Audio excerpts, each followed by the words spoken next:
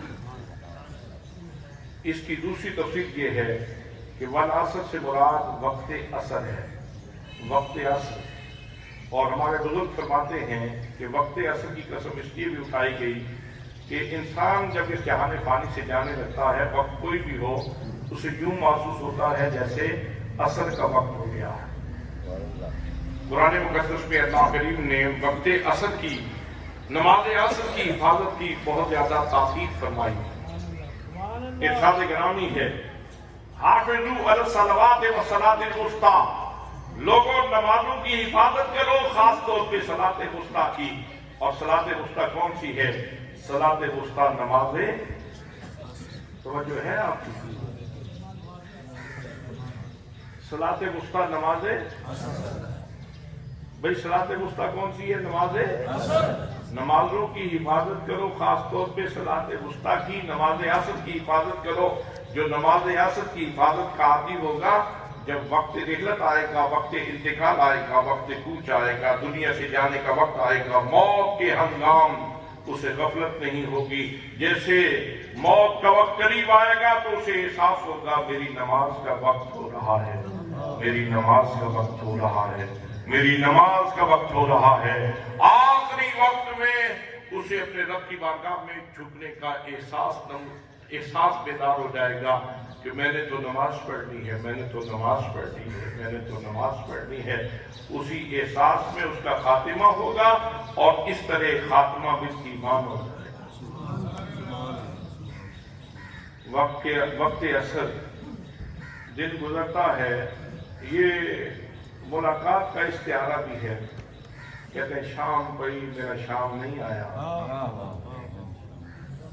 جو لوگ انتظار کے عادی ہوتے ہیں اور جن کی زندگیاں گزر جاتی ہیں درود پڑھتے ہوئے اس خواہش میں کہ کبھی وقت آئے اور ان آنکھوں کی پتلیوں میں جمال مصطفیٰ کے نظارے اتر جائیں اور مجھے میرے نبی کی زیارت ہو جائے، تو جب وہ بڑھاپے کی عمر کو پہنچتے ہیں تو اس وقت وہ یوں کہتے ہیں شام پئی میرا شام نہیں آیا، میری شام و شام لگائی، شام میں دے باجا شام نمارا، جن شام شام کرلائی، آ جاوے شامہ بہ گئیاں شامہ، پنچھی بھی شام نو آئے، سردار میاں او شام چنگی جس شام نو شام گل آئے۔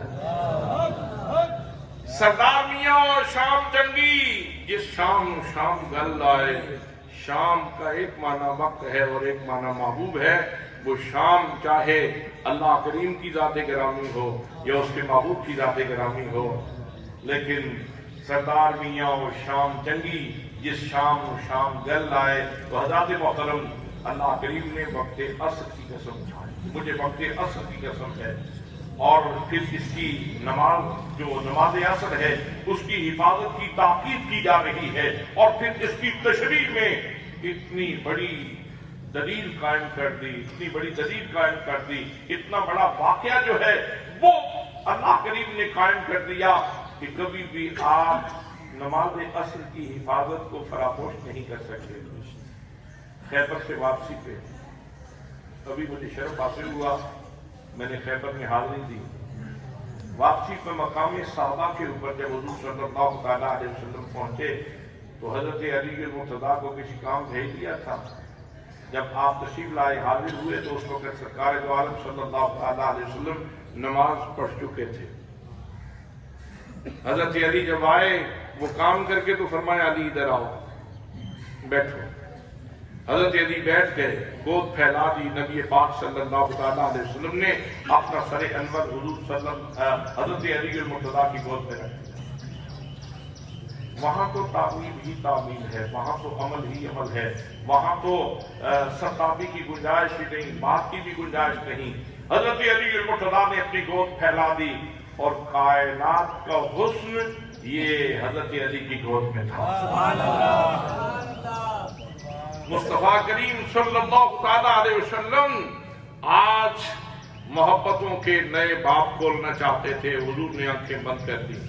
حضرت علی المرتضیٰ حضور صلی اللہ علیہ وسلم کے رخ انور کو دیکھ رہے ہیں، نثار ہو رہے ہیں، قربان ہو رہے ہیں۔ ادھر سورج اپنے سفر پہ ہے، ڈوبتے ڈوبتے سورج ڈوب گیا، اور جیسے سورج ڈوبا تو نبی مکرم صلی اللہ علیہ وسلم نے نماز کی جو محبت حضرت علی کے سینے میں ڈالی تھی وہ بیدار ہوئی، اور حضرت علی المرتضیٰ رو پڑے، آنکھوں سے آنسو نکلا۔ علی کی آنکھوں کا پانی وہ اس طلب میں تھا کہ آج اللہ کرے ڈوب ہی جائے سورج، میں علی کی آنکھوں سے نکلوں اور مصطفیٰ کے چہرے کو چھوؤں۔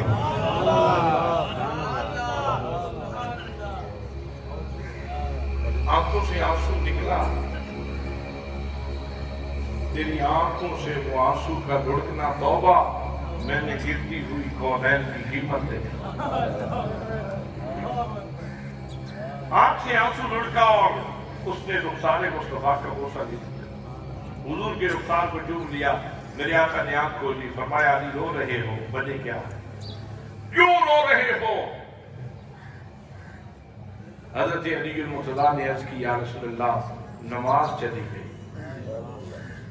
چلی گئی، مجھے اور آپ کو بھی سوچنا ہے کتنی نمازیں چلی گئیں، کبھی آنسو نکلا؟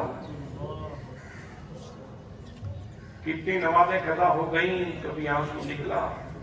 کبھی روئے؟ اور پھر اہل بیت کا حقدار ہونے کا دعویٰ بھی ہے، محبت اہل بیت کے دعوے بھی ہیں، اور کبھی نماز کی محبت میں آنسو نکلا ہو تو وہ یاد تو کرو، اور اگر نکلا ہے تو بہت بڑی بات ہے۔ حضرات محترم جناب علی المرتضیٰ کی آنکھ سے آنسو نکلا، اور آنسو حضور صلی اللہ علیہ وسلم کے رخسار پہ گرا۔ میرے آقا نے فرمایا کیوں رو رہے ہو؟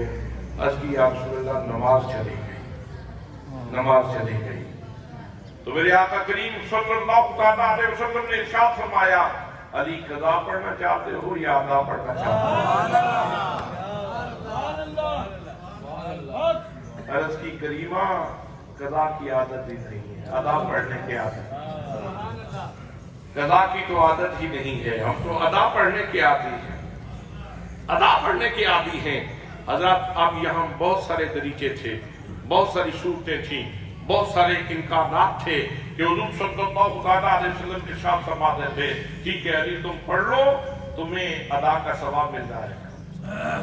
اگر حضرت خزیمہ انصاری کے لیے ایک کی گواہی خزیمہ انصاری کی 2 کے برابر ہو سکتی ہے اختیار مصطفیٰ سے، تو حضرت علی کو یہ فرمان بھی جاری کیا جا سکتا تھا۔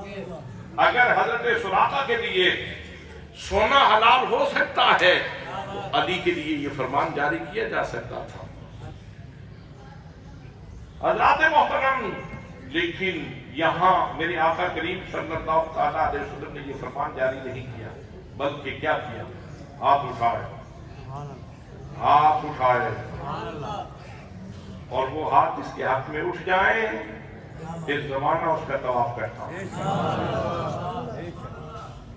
اللہم ان علیا کان فی طاعتک و طاعت رسولک،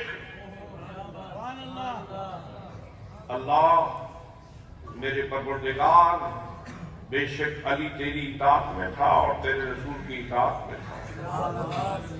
بھئی نماز تو چھوٹ رہی ہے، اطاعت تو یہ ہے کہ نماز ادا کی جائے، قیام کیا جائے، رکوع کیا جائے، سجدہ کیا جائے، قومہ کیا جائے، تشہد کیا جائے، نماز پڑھی جائے، تو یہ اطاعت ہے، فرمانبرداری ہے۔ لیکن یہاں نماز چھوٹ رہی ہے، حضور صلی اللہ علیہ وسلم فرماتے ہیں اے اللہ علی تیری اطاعت میں تھا اور تیرے رسول کی اطاعت میں تھا، تو اس کا مطلب یہ ہوا کہ بات اصل میں مصطفیٰ کی فرمانبرداری کی ہے۔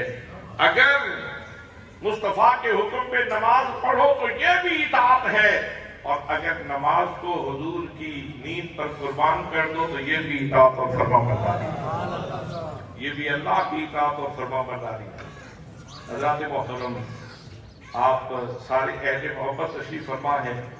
یہ بھی تو ہو سکتا تھا کہ حضور صلی اللہ علیہ وسلم معجزہ دکھاتے کسی بادل کی، یہ بھی ہو سکتا تھا کہ حضور صلی اللہ علیہ وسلم اپنے اختیار کا اظہار فرماتے اور حضرت علی مرتضیٰ کے لیے گنجائش پیدا کر دیتے، لیکن میرے آقا کریم صلی اللہ علیہ وسلم نے حضرت علی کے لیے جیسے ہاتھ اٹھائے تو ڈوبا ہوا سورج واپس آ گیا۔ سبحان اللہ، ڈوبا ہوا سورج، بھئی ڈوبا ہوا سورج واپس آ گیا۔ اب سورج دیکھ رہا ہے اور علی نماز پڑھ رہا ہے۔ آج سورج دیکھ رہا ہے اور جناب علی نماز پڑھ رہے ہیں۔ میں عالم تصور میں گیا، میں نے کہا سورج، تو نے کبھی کسی مفتی کی پرواہ نہیں، تو نے کبھی کسی کتب کی پرواہ نہیں کی، تو نے کبھی کسی ابدال کی پرواہ نہیں کی، تو نے کبھی کسی شخصیت کی پرواہ نہیں کی، اپنے سفر پہ دوا دوا رہتے ہو، اب بتاؤ کب ڈوبو گے؟ تو اس نے صدا دی، اب مجھ سے نہ پوچھو، علی سے پوچھو۔ یہ 5 منٹ میں پڑھ لیں تو 5 منٹ کے بعد ڈوب جاؤں گا، یہ 10 منٹ لگا دے تو 10 منٹ کے بعد ڈوبوں گا، یہ آدھا گھنٹہ لگا دے تو آدھے گھنٹے کے بعد ڈوبوں گا، یہ گھنٹہ لگائے تو گھنٹے کے بعد ڈوبوں گا۔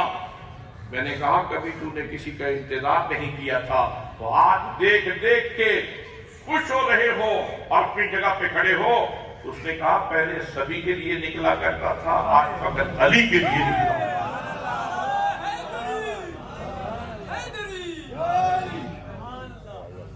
آج فقط علی کے لیے نکلا ہوں۔ تو حضرات محترم، اللہ کریم نے ارشاد فرمایا حافظوا علی الصلوات والصلاۃ الوسطی، نمازوں کی حفاظت کرو، خاص طور پہ صلاۃ الوسطی کی حفاظت کرو۔ یہ کمال حفاظت نہیں ہے، کمال حفاظت نہیں ہے۔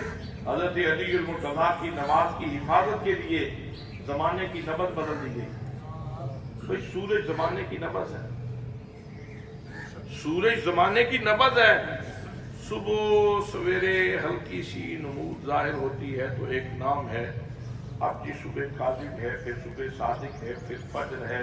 جیسے جیسے سفر کرتا ہے سورج تو زمانے کے نام بدلتے ہیں، زمانے کی نئی گھڑیوں کا تعین ہوتا ہے۔ اب دوپہر ہو گئی ہے، اب زوال کا وقت ہو گیا ہے، اب ظہر کا وقت ہو گیا ہے، اب عصر کا وقت ہو گیا ہے، اب مغرب کا وقت ہو گیا ہے، اب عشاء کا وقت ہو گیا ہے۔ جب سورج اپنا حسن سمیٹ کر اپنی تاریک رات، اپنی تاریک زلفوں میں سورج کا چہرہ چھپا لیتی ہے تو پھر اس کو رات کہا جاتا ہے۔ حضرات محترم، یہ زمانے کے جتنے نام ہیں یہ سورج کے ساتھ ہیں، اور سورج زمانے کی نبض ہے۔ اور اللہ نے بتا دیا کہ ہم علی کے لیے زمانے کی نبض بدل کے رکھ رہے ہیں۔ نماز کی حفاظت کے لیے، حضرت علی کی نماز کی حفاظت کے لیے زمانے کی نبض بدلی جا رہی ہے، زمانے کی نبض بدلی جا رہی ہے۔ تو دوستان محترم، یہ صلاۃ وسطیٰ کی حفاظت کا بہت بڑا اور نادر واقعہ ہے اور خوبصورت ترین واقعہ ہے۔ تو میں عرض کر رہا تھا کہ اللہ کریم نے ارشاد فرمایا، مجھے قسم ہے وقت عصر کی، ان الانسان لفی خسر، بے شک انسان خسارے میں ہے، الا الذین آمنوا، سوائے ان لوگوں کے جو ایمان لائے، وعملوا الصالحات، اور انہوں نے نیک کام کیے، وتواصوا بالحق، حق بات کی تلقین کرتے رہے، وتواصوا بالصبر، اور صبر کی تلقین کرتے رہے۔ حضرات، والعصر کی تیسری تفسیر جو علماء نے بیان کی ہے وہ یہ ہے کہ یہاں مطلق زمانہ مراد نہیں ہے، بلکہ یہاں زمانہ محبوب کی قسم اٹھائی جا رہی ہے۔ اور یہ قرآن کے اسلوب کے عین مطابق ہے کہ اللہ کریم کو اپنے پیارے حبیب صلی اللہ علیہ وسلم کی نسبتوں سے بڑا پیار ہے۔ مکان قدم چوم لے تو مکان کی قسم اٹھاتا ہے۔ سبحان اللہ، لا اقسم بہذا البلد وانت حل بہذا البلد۔ اگر مکان رسول اللہ کے قدم چوم لے تو مکان کی قسم اٹھاتا ہے، ان ذروں کی قسمیں اٹھاتا ہے جو ذرے حضور صلی اللہ علیہ وسلم کے قدموں کا بوسہ لے لیتے ہیں۔ اور